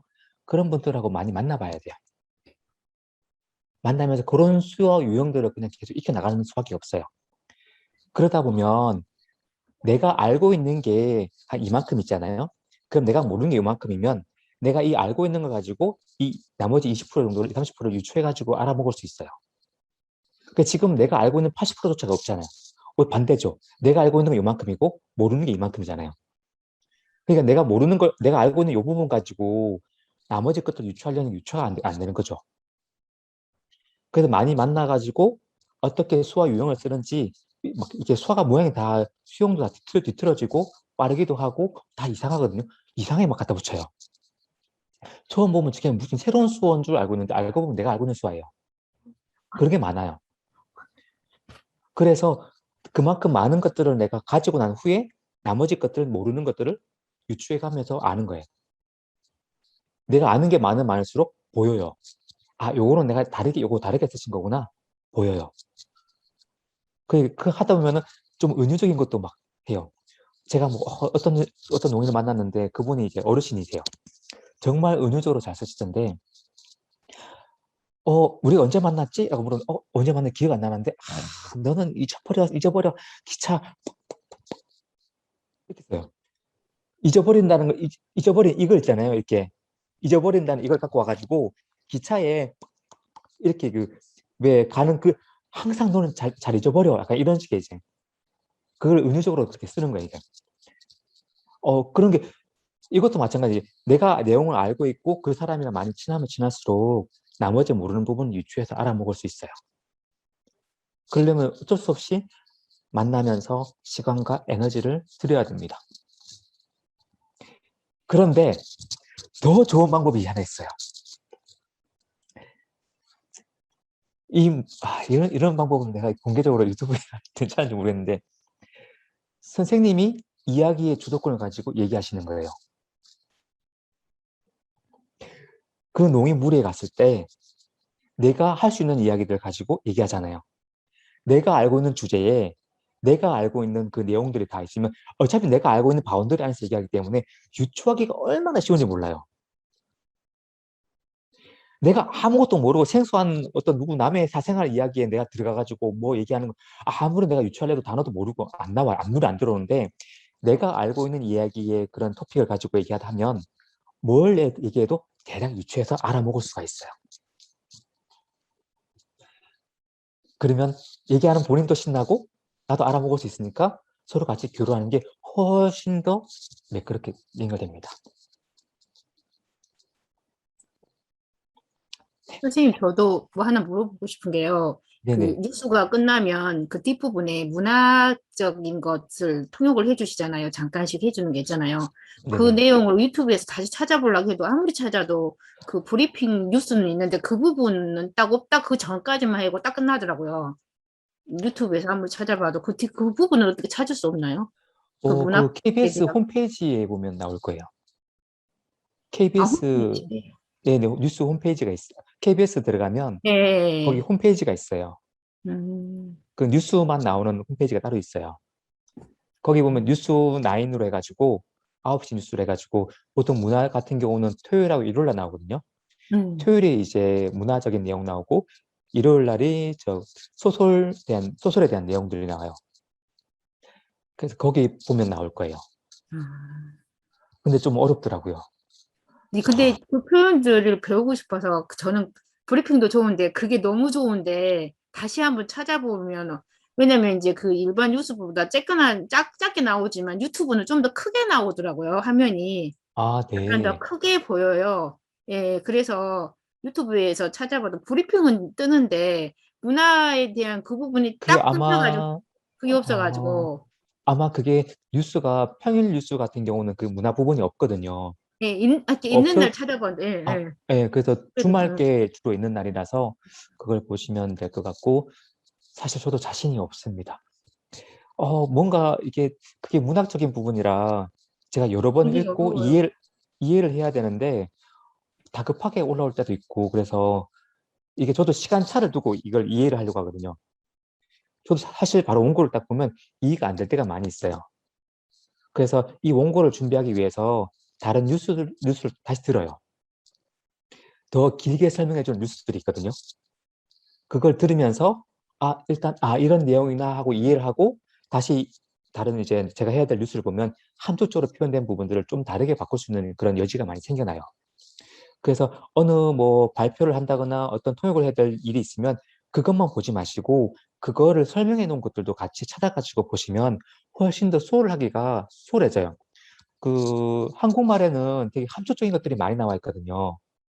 그래서 그거를 어떻게 수어로 풀 수 있는 방법이 안 나와요. 뭐 내용을 모르면. 예를 들어서 주로 많이 나왔던 것 중에 하나가 방역을 완화한대요. 방역을 완화하는 게 뭐지? 방역을 줄여? 이게 그런 의미가 전달이 될까? 그래서 그게 이제 방역을 강화한다는 얘기는 방역 강화라고 쓸 수 있겠는데 방역을 완화한다? 약하게 한다? 이것도 이상하고 줄인다? 줄여도 약간 이게 줄인다는 의미가 될까? 그래서 약간 이런 부분들이 생겨나더라고요. 그러면 그럴 때 수어적으로 어떻게 표현하냐면 그거를 실제로 그렇게 하는 예를 갖고 와서 설명하면 돼요. 그래서 모이는 수를 늘려. 이런 식으로 해서 그 예를 풀어서 하는 게 모이는 수를 늘려. 이런 식으로 하고 그러면 그게 완화해야 되는 분이니까 또는 장사하는 걸 열어. 이런 식으로 시설을 열어. 뭐 장사하는 걸 열어. 이런 식으로 한다든가 이런 식으로 그 함축된 부분들을 갖고 와서 다른 수어적으로 구체적으로 표현될 수 있는 걸 가지고 하는 거예요. 그렇게 하려면 내용을 알고 있어야 돼요. 좀 더 구체적인 내용까지. 그러면 훨씬 더 수어가 더 정확성이 있어지면서 그리고 이런 게 있죠. 내가 이런 걸 해도 되나? 그게 바로 의미의 중심적인 그 등가 부분이란 거예요. 함축적으로 표현됐지만 실제로 이 갖고 있는 의미는 이거잖아요. 그러니까 이거와 이거는 등가라는 거죠. 그럴 때 자신감 있게 하는 거죠. 근데 이게 내가 자신감이 없어. 이 내용을 충분히 내가 모르면 이걸 할 수가 없어요. 그래서 그 내용을 알고 있어야지 그 내용에 맞게끔 표현할 수 있다는 거예요. 네. 또 혹시 궁금하신 거 혹시 있으실까요? 네네. 선생님, 그 실기 준비하셨을 때 예전에 통해서 전에 공부 그 준비하시는 패턴을 좀 말씀해 주시면 감사하겠습니다.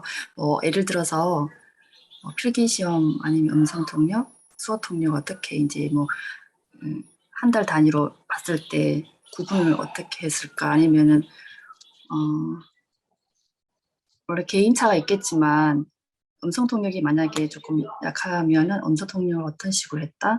아니면 수어 통역을 뭘 보고 했는지, 어떤 기준으로 했는지 좀 개인차가 있겠지만 선생님 기준으로 말씀해 주시면 감사하겠습니다. 네. 제가 그 민간 수어 통역사 7기거든요. 그 20년 넘었지 싶은 20년 다 돼가나? 그 과거에는 배울 곳이 없었습니다. 네.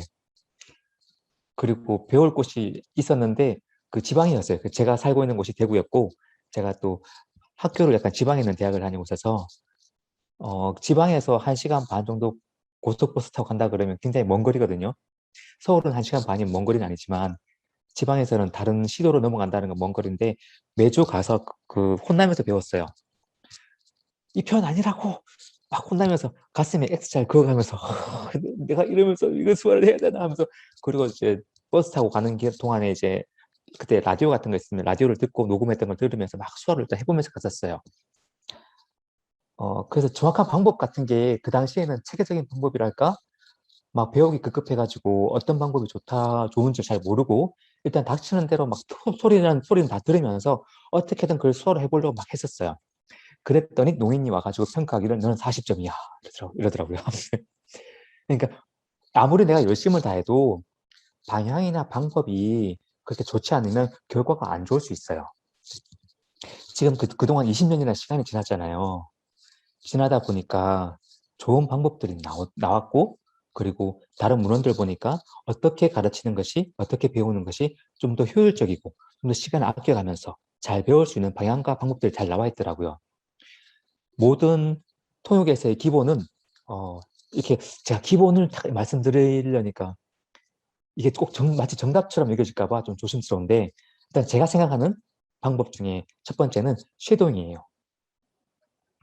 말을 따라하는 거, 음성 쉐도잉 하는 거 다 들어보셨죠? 이게 이제 그 말하는 거에서 뒤따라가면서 가는 거죠.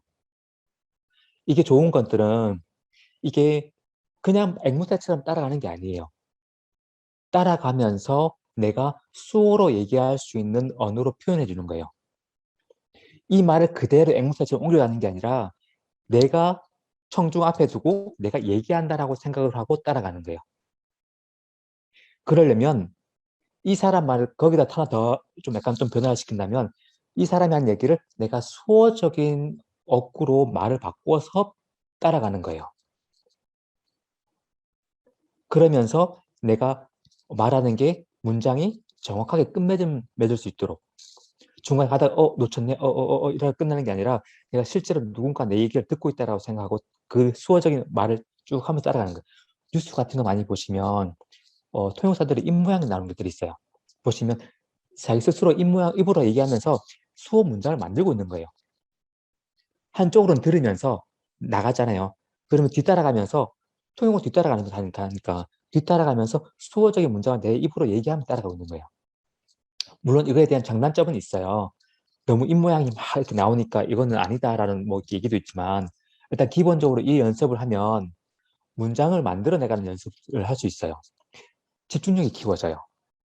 단기간에 한 5분만 해도 지칠 거예요.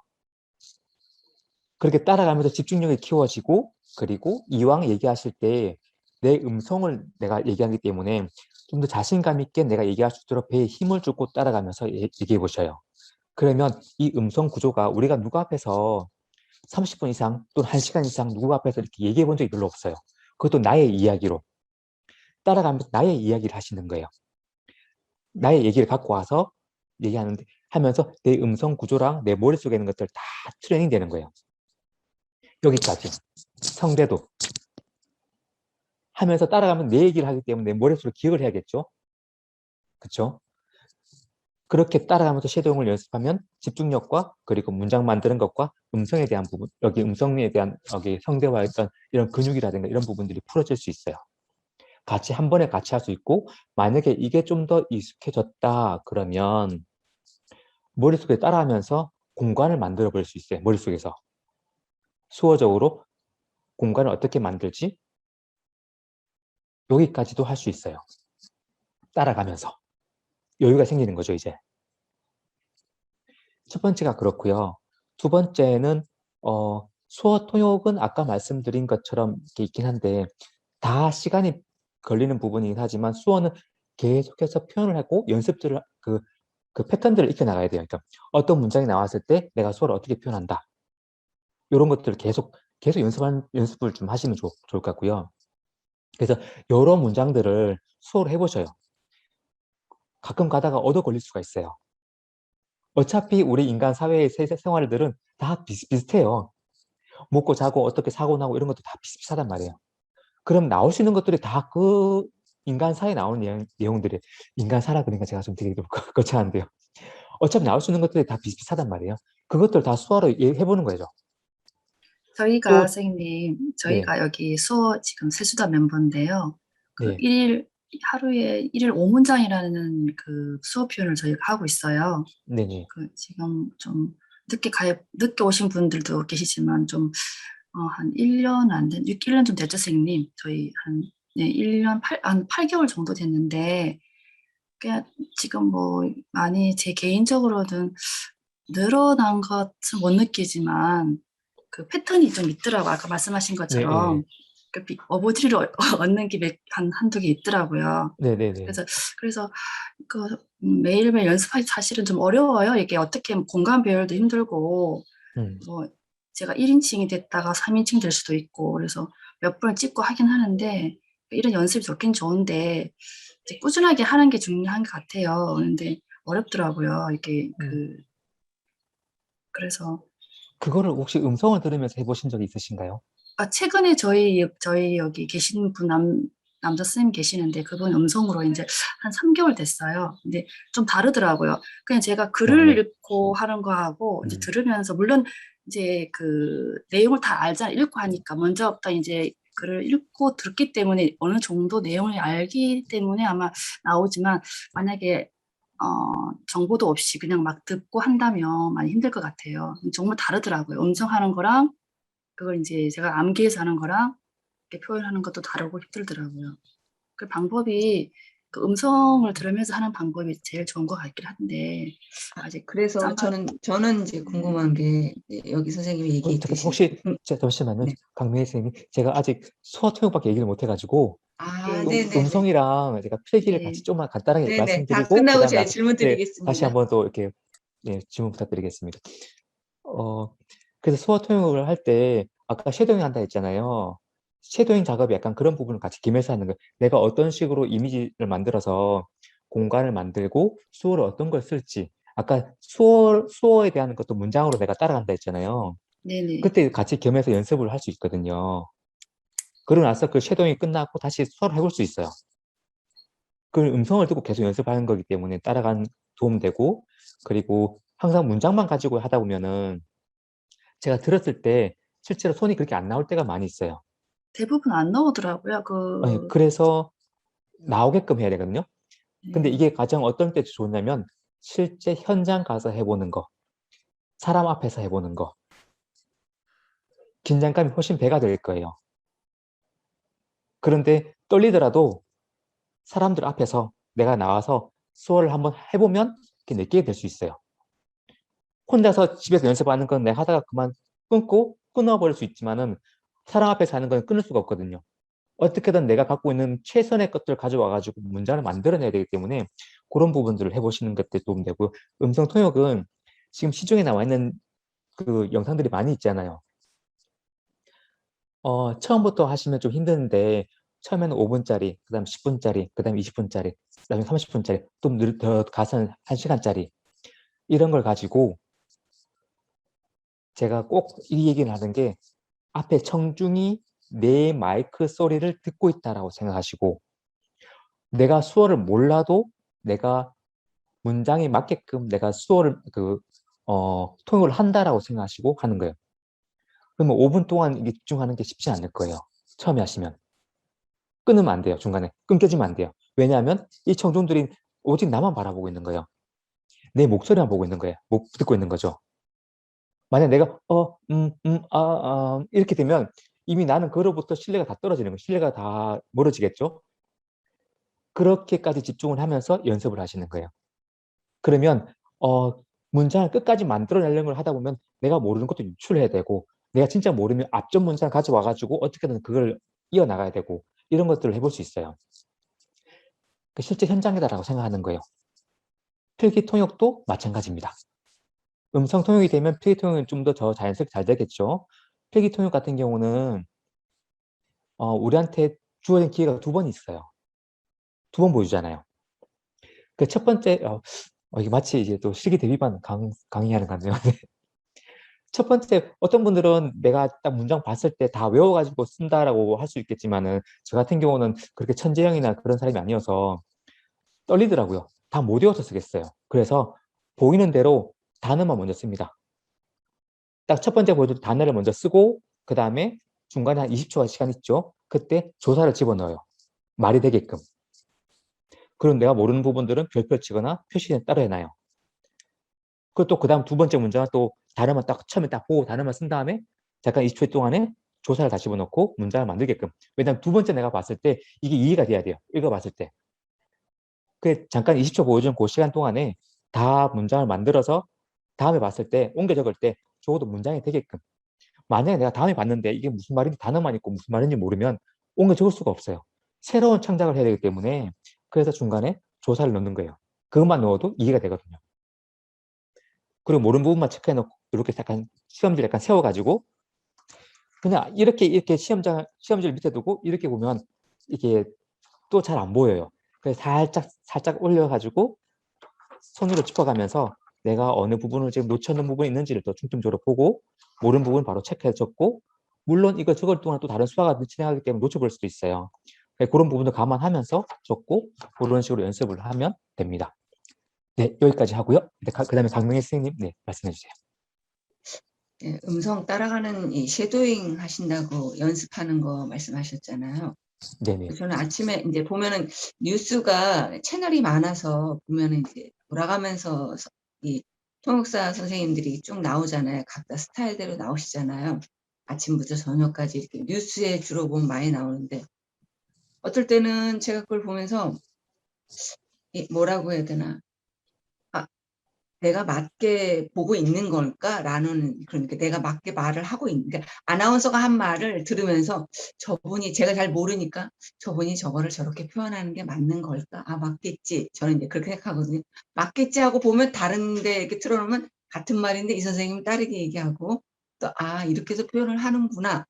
근데 이제 말 그대로 그러니까 음성을 끄고 아침에 뉴스 이 영상만 보면 저분이 지금 뭐라고 하는지 모르겠네요. 방역은 하도 많이 보니까 아 이렇게 얘기하는가 보다 하는데 이 뉴스라는 것이 사회 분야 뉴스가 가장 어렵잖아요. 우리도 보면 무슨 얘기를 하는지 설명을 자세히 들어야 아 이런 내용인 걸 알잖아요. 근데 그런 부분을 제가 이렇게 보면서 음성 통역을 하라고 그러면 할 수 있을까? 이제 가끔 가다가 겁이 나긴 하더라고요.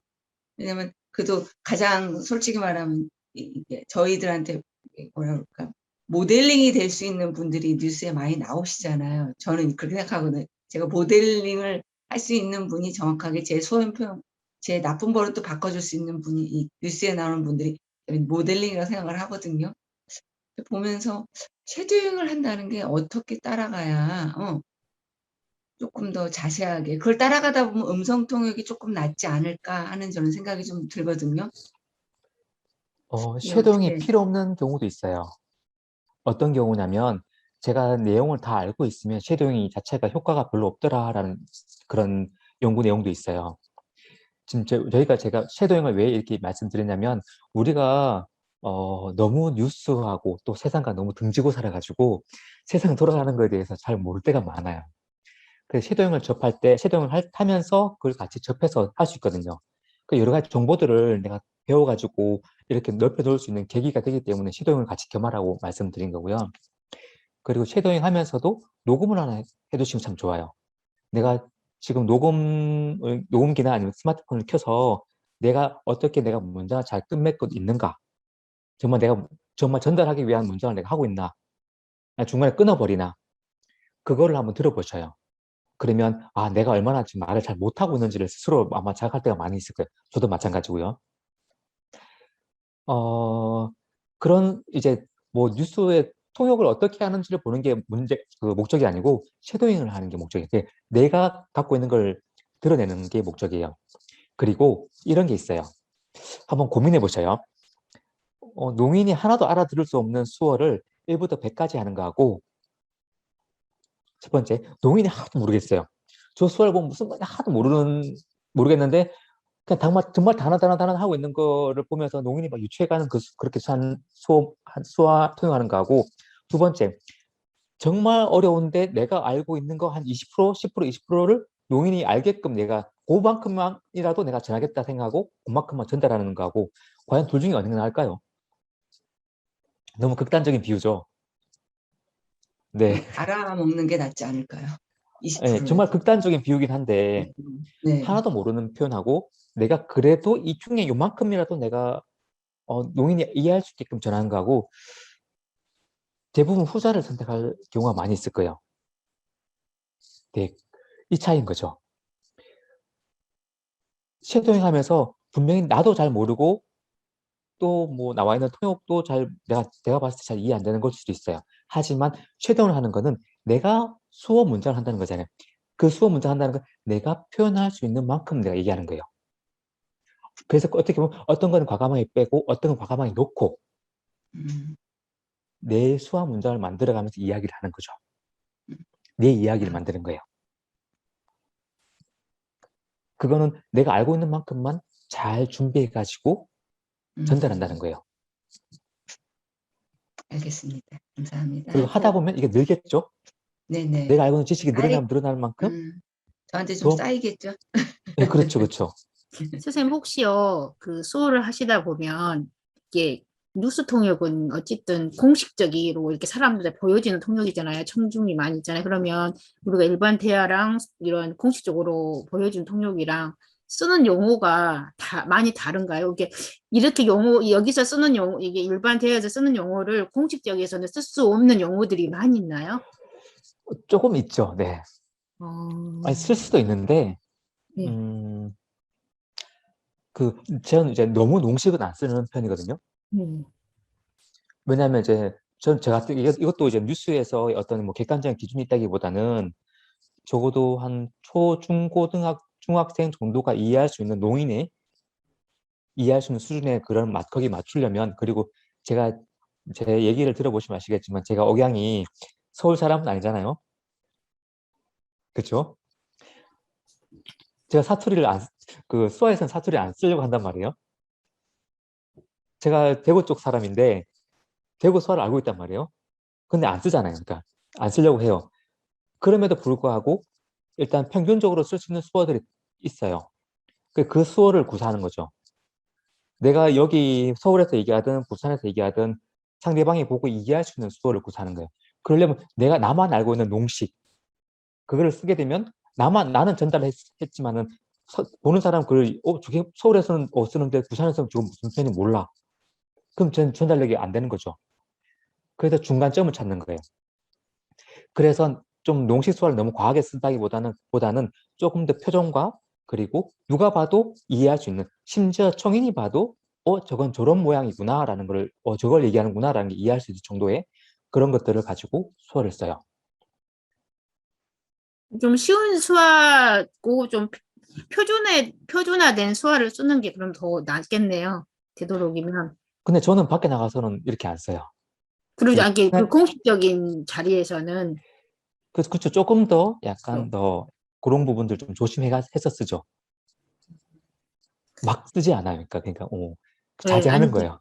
네, 그 농식을 쓰는 것도 이제 맞는데, 근데 좀 쉬운 수화 위주로 가는 것은 맞는데, 이제 우리 뭐 일반 대화체랑 그 공식 통역 수화체랑 또 다른가요? 이렇게 옮겼다 이게 근데 내가 어디서 봤는데 이제 우리가 뭐 하반신 마비 예를 들어서 그런 네네. 수화를 하게 되면 뭐 이제 하반신 마비를 뭐 하체 여기 알로 죽는데 이 표현을 공식적으로는 쓰지 말아 하더라고요. 왜냐면 이거는 그냥 일반에서는 죽는다는 상관없는데 이렇게 사람하고 아니 어떻게 하죠? 이렇게 하고 이것을 이거 하반신 죽어 이 표현을 일반 통역에서는 상관없는데 이런 뉴스나 공식 통역에서는 이거 쓰면은 약간 더 이게 쓰는 게 아니라고 이렇게 얘기를 하셔서 좀 이제 헷갈리는 게 그래서 있더라고요. 예. 이제 그래서 네. 일반 통역에서는 되는데 공식적으로 쓰는 큰 대회에서 쓰는 통역이 이런 것은 안 되는 것들이 그러면 많이 있겠구나라는 것을 어떻게 이제 이거는 체험하는 수가 없나요? 그런 것들이 있어요. 예. 제가 여기 와서 좀 노하우가 어떤 게 있냐면 좀 쓰기 민망한 것들 있잖아요. 반복되면 더 민망한 것들.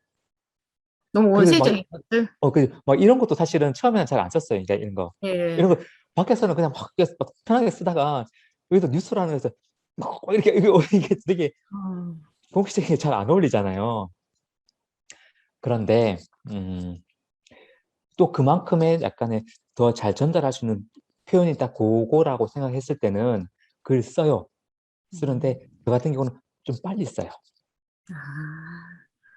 이걸 천천히 쓰면 너무 진지하게 받아들이기 때문에 그래서 조금 빨리 쓰고 반복을 안 합니다. 아까 얘기했잖아요. 하반신 하고 빨리 넘어가 버려요. 넘어가고 그 다음부터 똑같은 얘기 계속 반복이 되더라도 하반신인 경우 하반신 계속 반복되는 내용이 나오겠지만은 그때부터는 어떻게 하냐면 공간을 내가 이미 지칭해 놓고 이 사람이 이미 아까 제가 설명을 한번 했거든요. 그때 죽었어. 이 사람이 하고 그 다음에 이 사람 지칭을 가요. 이미 내가 한번 설명하고 내가 갔기 때문에 계속 이 사람은 하반신 마비인 사람인 거죠. 그런 식으로 가서 수어가 약간 좀 민감한 것들을 반복하지 않으려고 해요. 하지만 그렇다고 제가 설명을 빠뜨렸네? 아니요. 공간을 다 정해놓고 이 사람이 이런 사람입니다라고 해놓고 계속 이 사람이 연기를 하고 이 사람이 불편하다 얘기하고 이 사람 어떻게 도와줘도 된다고 얘기하면서 가기 때문에 이 사람은 계속 그 사람이 되는 거예요. 그러면 민감한 부분들을 좀 넘길 수 있어요. 근데 보세요. 계속 하면 농인을 봤을 때 저거 너무 그런 거 아니야?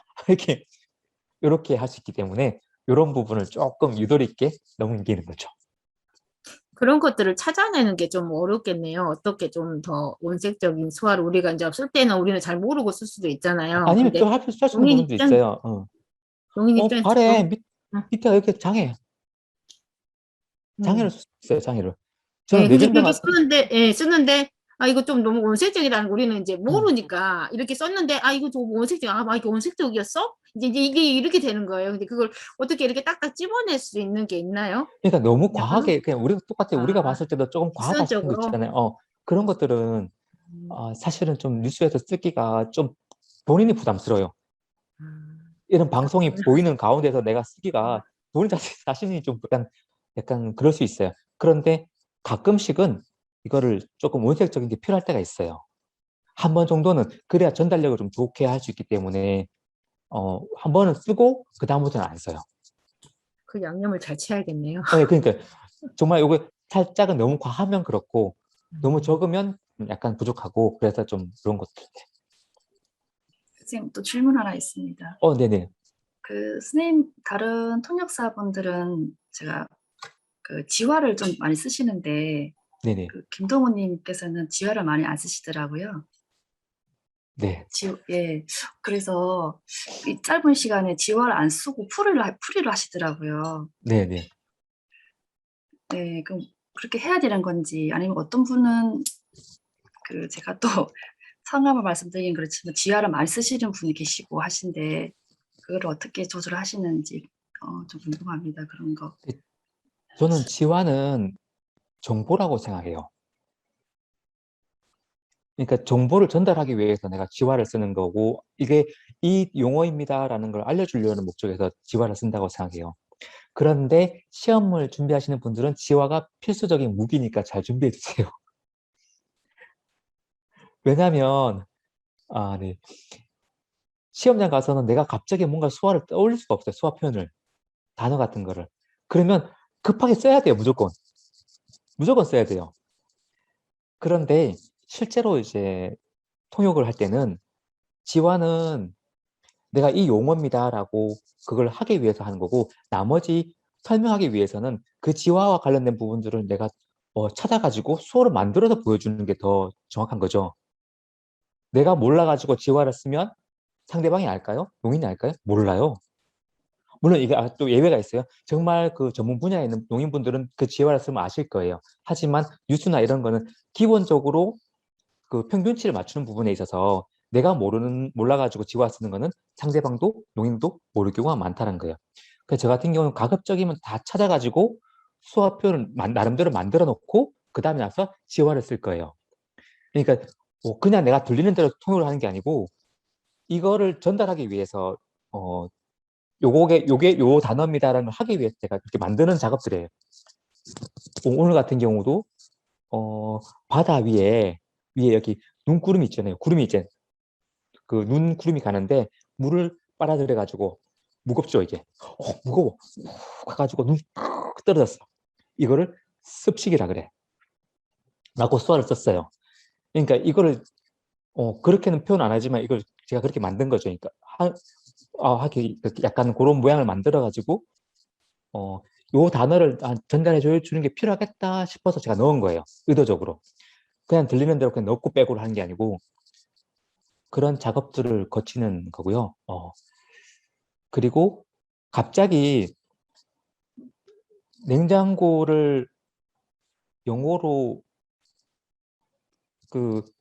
해보라고 했을 때 냉장고가 뭐지? 영어로 뭐지라고 생각하는 거하고 갑자기 RE 막 이렇게 나왔다고 해봐요. 지화 철자로 써봤다고 해요. 그럼 RE 저게 뭐지? 눈이 빠져라 저 지화를 보게 될 거예요. 저게 만약 중요한 거라면. 그것과 냉장고 한번 쓴 다음에 그 다음에 지화랍에 쓰면 그 의미를 한번 전달해주고 지화랍 썼을 때 이 의미가 이거구나. 친숙한 거 먼저 얘기해주고 그 다음 낯선 걸 해주면서 이 정보를 받아들일 수 있게끔. 지화를 사실은 지화 먼저 쓰는 것보다는 어떤 걸 먼저 설명해주고 지화를 쓰면 훨씬 더 정보 전달에 도움 되겠죠. 근데 실제로는 어렵습니다. 실제로는 지화를 먼저 쓰게 돼 있어요. 지화를 먼저 쓰면서 수어를 생각하죠. 이걸 어떻게 풀까? 그렇죠? 근데 이제 저는 이제 통역은 약간 서비스라고 생각을 해서 제가 먼저 찾아가지고 그 바꿔서 이렇게 하는 거예요. 그 바꾸려면 머릿속에서 막 부하가 걸리겠죠. 막 소리는 계속 들리고 나가고 지나고 있는데 그것도 지화를 빠르게 쓰면 좀 못 알아볼 수 있잖아요. 그래서 또 천천히 쓰려고 일부러 느리게 쓰려고 해요. 그러니까 천천히 또박또박 쓰려고. 저보다 더 잘 쓰시는 분도 계시니까 더 또박또박 더 천천히 내용을 전달하면서 하시는 분도 계시더라고요. 보면서 저도 좀 더 천천히 써봐야겠다라고 생각하고 정보 전달이니까 이렇게 하고 있습니다. 네. 네네. 이제 5분 남아가지고 이제 금방 확 꺼져볼 것 같아서 우리가 네네. 이제 마지막 인사를 해야 될 것 같아요. 갑자기 확 꺼져버리면 또 너무 당황하실 것 같아서 이제 한 네네. 2분 정도 남은 것 같아요. 네, 감사합니다. 좋은 정보. 네, 감사합니다. 선생님. 너무 감사합니다. 다음에 또 한번 와주세요. 다음에 또 오실 수. 우리가 좀 인사할 시간을 만드는 거예요. 이거 저기 분 있으면 한 아마 문자로 초대합니다. 여기 본인 수어를 모니터할 때 어떤 걸 체크하면 좋을까요?라고 이렇게 올려주신 분이 계신데 잠깐 말씀드리자면 본인 거 본인이 본다 해가지고 그렇게 도움 안 됩니다. 잘. 옆에 맞아요. 다른, 도움 하나도 안 돼요. 다른 농인분이나 그다음 다른 통역사분이나 좀 도움을 좀 구하세요. 본인 거 백날 본다 해가지고 뭐 얼마나 바꿔질 수 있을지는 그렇게 시간과 노력을 들여도 그만큼 안 될 거예요. 그래서 아예 그만 보시고 본인 거 그만 보시고 다른 제가 안 분한테 봐도 돼요. 직설적으로 나는 이렇게 칼질나도 괜찮아. 와, 해줘 해가지고 그렇게 바꾸는 게 훨씬 더 빨리 성장이 훨씬 더 빨리 됩니다.